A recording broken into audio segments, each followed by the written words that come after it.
Hello everybody, welcome to episode 10 of the Speedrun Max Cape series. My name is JCW, and after hitting 200 mil in every stat on my level 3 skiller, I've decided to set a new goal for myself, achieve a max cape in the shortest gameplay time possible. Of course, being a main account, there are no restrictions. Anything that exists in the game I'm allowed to use, so all I have to do is simply log in and click as my XP goes up. Throughout the series, I will be showing weekly updates so you guys can see how long IRL time this takes, with other obligations considered. On the left, you guys can see my stats from last week. If you remember, I finished 99 thieving, and then got my flippers to start my next journey, which is DN. I showed a little gameplay of DN in my last video, but today I'm going to be going into the nuts and bolts of the method. Many of you may be wondering, what exactly is DN? Am I just trying to make a shitty joke? The answer is no. DN stands for Driftnet. Driftnet is a method that has been out in the game for ages, but wasn't utilized until later on. After a RuneLite update that made it as easy as those Facebook games you all played as kids, the rates you can achieve here are huge. As you can see in the screen, in a way, this is nearly 0-time Hunter XP, meaning that my fishing XP rate would be roughly the same at any other alternative, including 3-tick barb fishing or 2-tick swordfish. The 0-time concept comes from the fact that I'm earning the same fish XP per hour, but on the side I'm gaining 122k Hunter.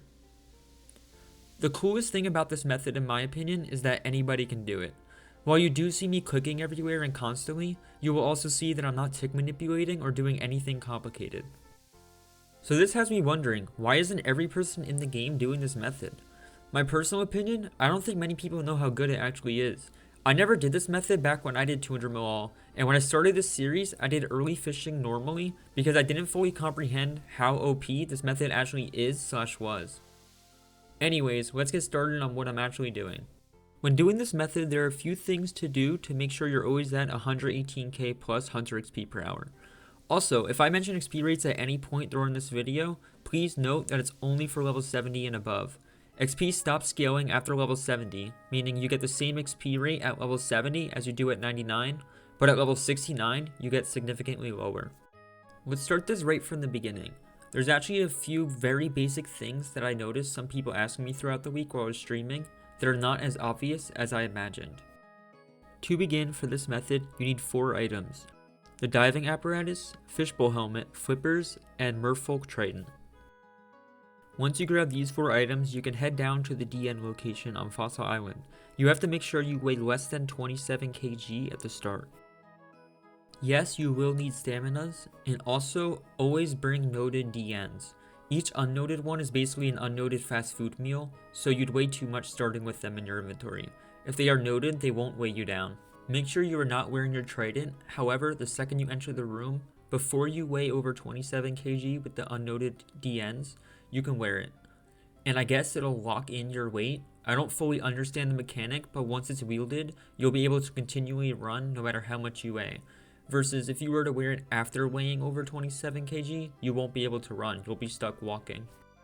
That's how you start this method, so how about you guys start hitting that subscribe button? I hit 15k subs yesterday, which is huge, let's keep it going.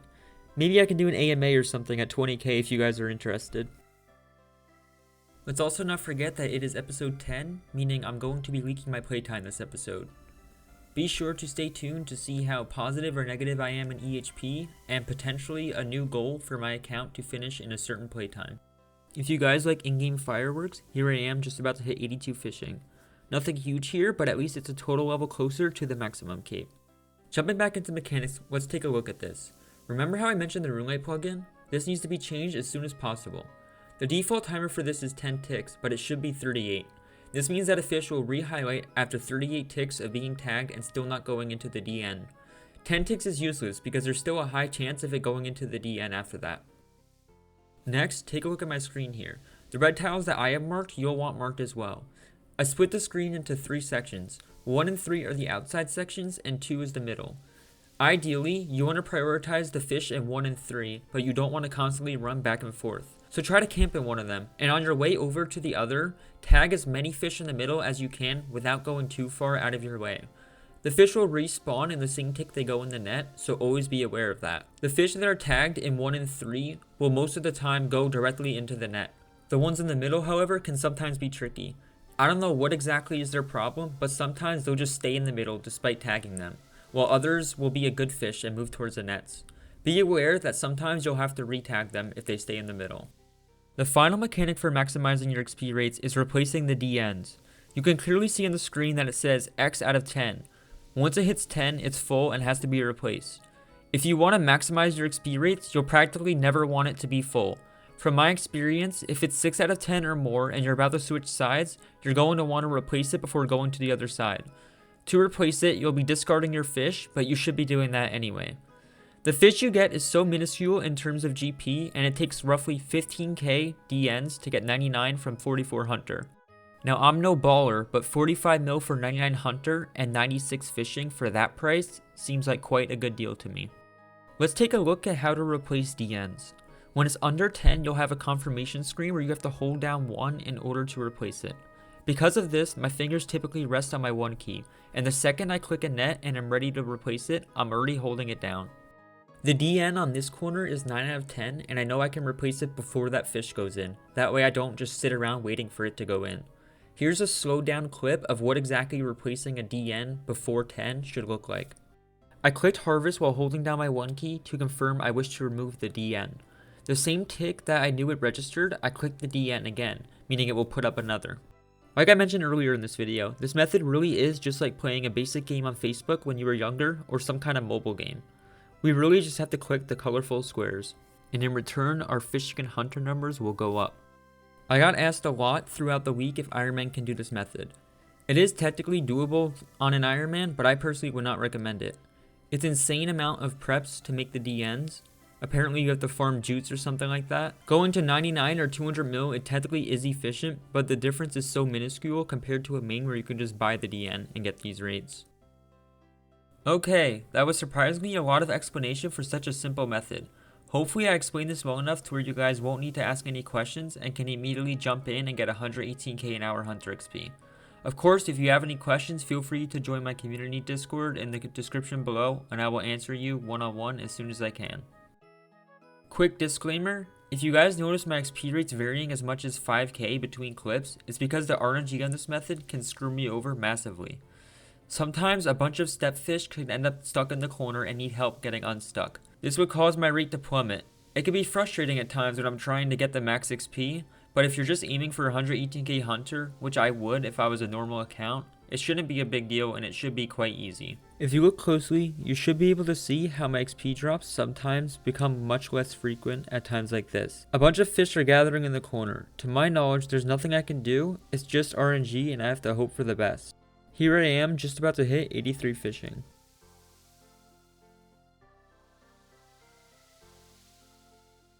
Following that and a much better XP rate later, I'm hitting 83 Hunter. My kings and queens, it's finally happening. After many attempted farm runs to bring my tinderbox, logs, knife, and redwood logs, I finally managed to do a full farm run where I gained firemaking XP. This farm run resulted in me gaining 4,200 firemaking XP. You may be wondering what this means. If I have 1057k left to go, I only need to do 251 more of these farm runs. Assuming I can do this once every 3 days, I can 0 time all of my 99 firemaking through farming in 755 days. Not sure what you guys are doing in 755 days from now, but I'm attending my 99 farming party. If you subscribe, I'll be a reminder so you don't have to, so hit that button. Anyways, we managed to knock out 62 farming from this run. Now I just gotta continue lighting the logs on the way back, and then we're back to the DN prison. If you guys don't mind, ignore the fact that I failed to light that first log and pretend I did. Here I am about to hit the nice round 85 fishing. As you can see, it looks like my hunter is very close to my fishing level now, so I'll probably be catching up soon since I'm going to be finishing hunter first due to the higher XP rates on it. Remember that I was already 75 fishing when I started here and only like 64 hunter, so my fishing had a big head start. 2 levels later, at 87 Hunter, I finally leveled up before fishing. Hunter is now in the lead. Okay, now it's time to swallow my pride and get this one out. Early on in episode 2, I ended up doing 3-tick barb or 2-tick swordfish for fishing levels. This was insanely inefficient. In my defense, I wasn't going as hard as I am now back then, but this was a huge mistake for this account. According to the numbers, I lost about 7 hours on the way to Max Cape by not doing DN early on. I know you guys might not trust my numbers due to my mistakes in the last episode, where for some unknown reason, my brain forgot how to do basic math. But trust me, my friend ended up calculating this for me. This hour loss this early on is quite painful, but I mean, I have to say, I'm quite happy with every other route that I've done so far, so I'm not going to be too depressed over it. This just means I gotta play harder somewhere else to make it up. I think I can comfortably say that I'm putting in way more effort now than I was in the first few episodes, especially considering my goal time for finishing the max cape changed by a whole 240 hours. Let's hope I find some weird and crazy stuff for the skills I have left. Here we go, I'm just about to hit 87 fishing. This is a rate that I wish I could maintain all the time, but unfortunately I am simply not good enough. 8800 boys. I don't think I actually explained why I'm doing bolt enchant over alking, so let me do that right here. When you cast alk, click a fish, then alk, I have to click the fish again.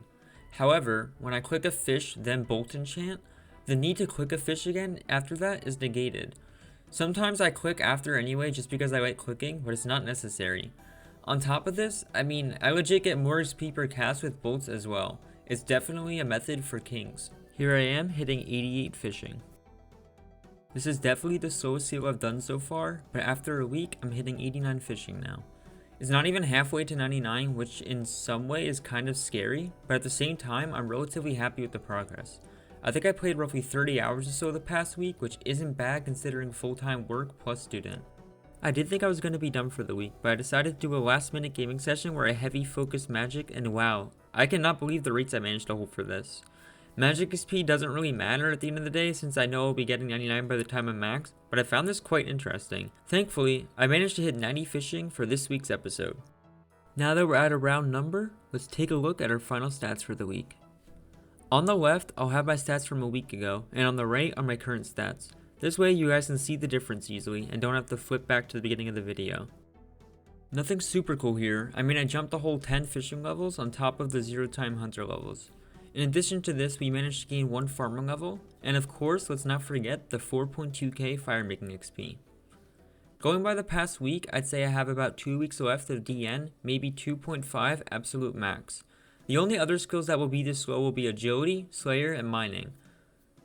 Don't quote me on it, but agility and slayer will probably be quite interesting. I understand that mining and DN probably not as much. Oh yeah, we also creeped a little over 1500 total, so I guess that's cool that we unlocked a new total level world. EHP wise, we're now at 282.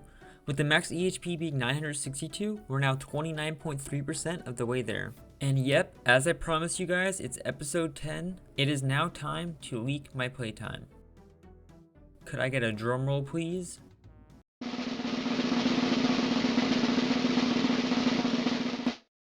"10 days, 7 hours. Translating this to hours for you, this equates to 247 hours played so far. I'm 57 out of 154 quests, currently 106 quest points, and I'm only looking to be around the 150 to 155 this series. So I'm nearly done with questing. Comparative to my EHP, I'm 35 hours ahead. You may be wondering, is it possible / easy to hold 1-to-1 for the rest of my series? The answer I'll give you is yes. Until I finish crystal crafting and smithing, which is nearly 10-to-1 EHP, the hours that I am ahead will be the slowest time I'll max at. This means a couple of things. 1, the slowest time I could possibly finish max is now at 38 days and 15 hours. And 2, that number is off because when I get around to crystal crafting and smithing, it's gonna skyrocket. For those unfamiliar with the crystal method, it's basically an expensive method where it costs roughly 4 bill to hold 2.5 mil XP per hour in both crafting and smithing. It's practically free EHP on this series. I don't think I'm doing it anytime soon, but I will say I want my goal to be every 5 episodes where I release my EHP, I want to be slightly over the previous one. This means that in 5 episodes, I'm expecting to be more than 35 hours over EHP with my playtime. To be fair, I won't be doing anything tricky out of my way that I didn't already have planned just for extra EHP. I trust myself that I'll still be able to manage this. Anyway guys, take this into consideration of the hours that I've lost already for not knowing about DN. I consider it as an early lesson where I lost 6 hours and I'm going to be more careful in the future. So stand by as I finish off this max cape in hopefully less than 35 days played. After seeing my XP rates this final hour, I might try to pay more attention to magic in future sessions. Obviously, I should have been doing that already, but I guess I never considered how much better one-ticking the bolts when changing rooms could be. All of that being said, I will see you guys next week. Be sure to check the links in the description, like, comment, and subscribe. If one of you comments on what DN is for those too lazy to watch, I won't be mad about it. Peace out, Kings.